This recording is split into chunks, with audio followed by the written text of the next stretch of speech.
I have got something really thought-provoking for you today. It is a gem of a quote from one of the world's top poker players, and it encapsulates one of the keys to achieving mastery. It's 100% applicable to music, and it's relevant at any level, whether you're aiming to be a solid amateur or one of the world's best.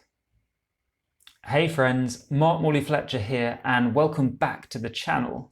And the quote in question is this: less certainty, more inquiry.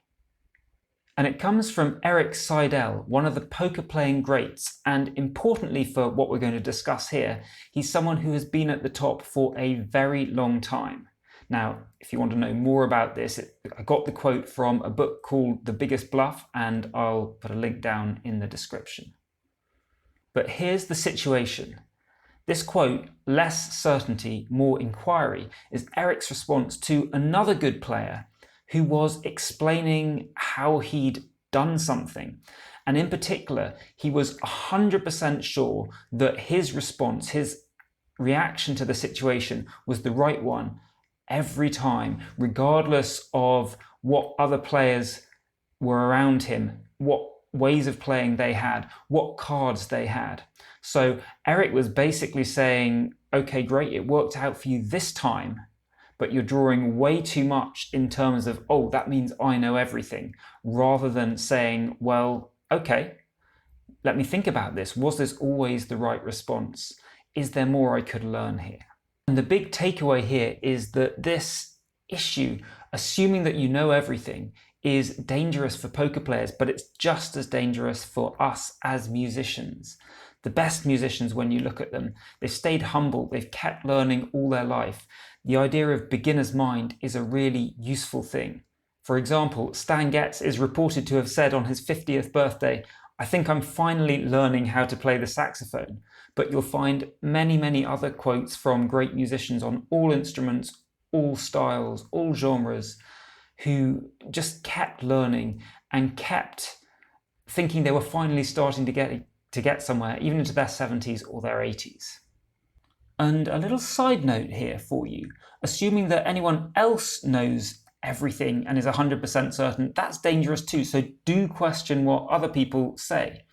Now, obviously that extends to what I'm telling you here in this video, but don't question too closely on this one. I think I'm pretty confident on it. I think you're in safe hands if you listen to this one. But it's more than just this being aware that you could be wrong and you can't be 100% certain about things. It's actually curiosity itself is one of the biggest drivers of learning. So when you are open to questioning whether you're right or not, you are being curious. And these are not just idle words. This is how the brain works. Being curious actually triggers the release of certain neurochemicals that are required for the brain to form new pathways. And curiosity can also help you escape from one of the typical mindset traps that stops people from applying this, that means people get more certain than they should be. Because the trouble is that it feels better for us to be certain and confident than to admit that we might be wrong about something. That is an uncomfortable stage to be in. But when you're curious, that gives you permission to do this. If you're acting in a curious manner, this is not you saying, oh, I might be wrong. Oh, I'm not sure. Maybe I'm not a great person, a great musician. I should know more. When you're curious, this is you saying, oh, I wonder what I can find out. Can I learn more? Can I improve?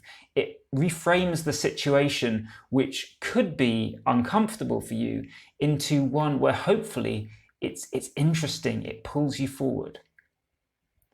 And if you're finding this useful, the ideas that I'm sharing with you here, then please just take a second to give this video a like. I would really appreciate it if you do that. Thank you.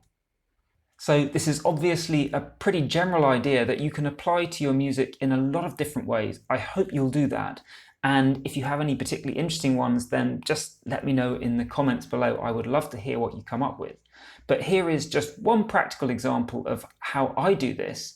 And when I'm practicing, I will literally stop after each repetition and just ask myself in my mind, Did I notice anything interesting there? So I'm just prompting myself with a really simple question, which is helping to drive me to be curious and is acknowledging that I don't necessarily have all the answers already. Now, it turns out that alongside curiosity and not being overly confident, there are other reasons why you might not want to rush ahead with your learning. So I recommend that you check out my video on why you should aim for slow progress next.